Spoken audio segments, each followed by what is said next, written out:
मित्रों, आज भारतीय जनता पार्टी की संसदीय बोर्ड की बैठक आदरणीय प्रधानमंत्री श्री नरेंद्र मोदी जी की उपस्थिति में और सभी संसदीय बोर्ड के सदस्यों के बीच में हमारी आज बैठक हुई।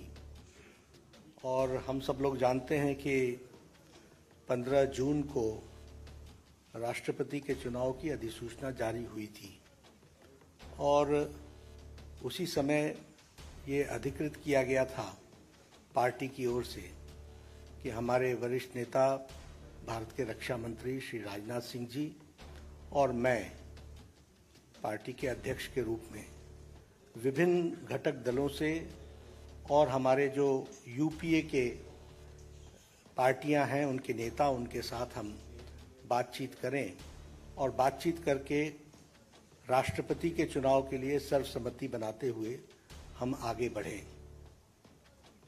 हमारे आदरणीय राजनाथ जी ने यूपीए के घटक दलों के नेताओं के साथ बातचीत की, कुछ के साथ उन्होंने बातचीत की, कुछ के साथ हमने बातचीत की। बातचीत का दौर चलता रहा, लेकिन कोई सर्वसम्मति पर आने की बात हो नहीं पाई और नामों की चर्चा के बारे में भी कोई सर्वसम्मति नहीं हो पाई। और आज हम जानते हैं कि यूपीए ने अपना राष्ट्रपति का प्रत्याशी घोषित कर दिया है। इसलिए आज की बैठक में हम सब लोग जो संसदीय बोर्ड के सदस्य थे, सब इस मत के आए कि भारतीय जनता पार्टी एनडीए अपने सभी घटक दलों के साथ बातचीत करते हुए हम राष्ट्रपति चुनाव में अपना प्रत्याशी घोषित करें, क्योंकि यूपीए ने घोषित कर दिया। हम चाहते थे कि सर्वसम्मति से कैंडिडेट आए, क्योंकि राष्ट्रपति का चुनाव सर्वसम्मति से होता है तो अच्छा रहता है।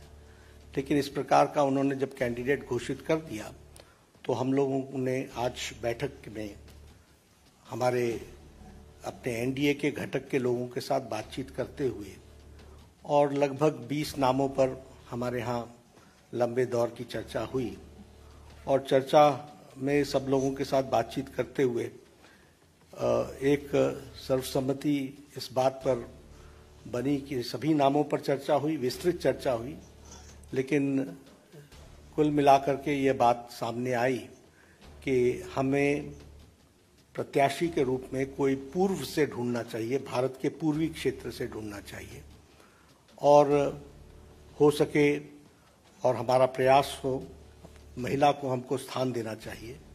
और आज तक कोई आदिवासी ट्राइबल प्रत्याशी राष्ट्रपति के रूप में नहीं आया है, इसलिए हमें ट्राइबल पर और पहली बार कोई ट्राइबल को भारतीय एनडीए की तरफ से हम कैंडिडेट बना सकेंगे, ऐसा संसदीय बोर्ड पार्लियामेंट्री बोर्ड का मत था।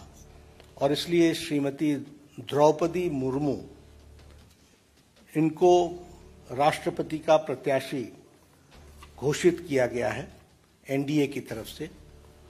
और हम सब जानते हैं कि श्रीमती द्रौपदी मुर्मू जैसे राधाकृष्णन जी शिक्षा से जुड़े हुए थे, सर्वपल्ली राधाकृष्णन राष्ट्रपति के रूप में, उसी प्रकार द्रौपदी जी का भी जीवन आजीवन शिक्षा से जुड़ा रहा और वो टीचर के रूप में, शिक्षक के रूप में उन्होंने अपना जीवन प्रारंभ किया।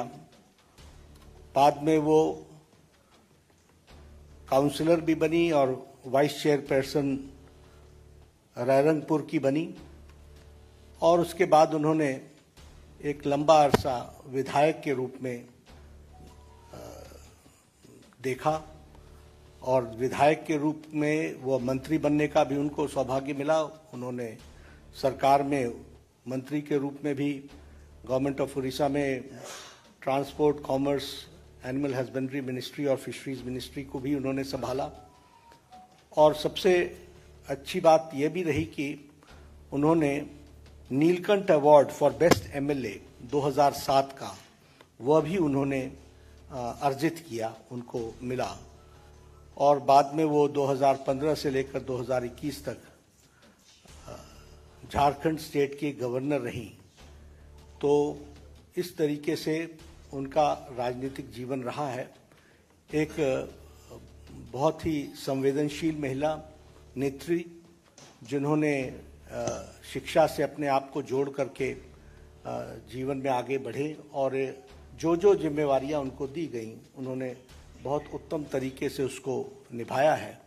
इसलिए एनडीए ने और एनडीए के सभी घटक दलों के साथ बातचीत होते हुए आज संसदीय बोर्ड ने श्रीमती द्रौपदी मुर्मू को अपना राष्ट्रपति के कैंडिडेट के रूप में घोषित किया है। बाकी जानकारियां और डिटेल हम देंगे, उनका बायोडाटा आपको अटैच कर दिया जाएगा। यही घोषणा मुझे करनी थी। तो ये भी सब डिटेल्स वर्कआउट होगा, हम लोग उसके दृष्टि से चर्चा करेंगे, लेकिन घोषणा हुई है या नहीं। बहुत बहुत धन्यवाद।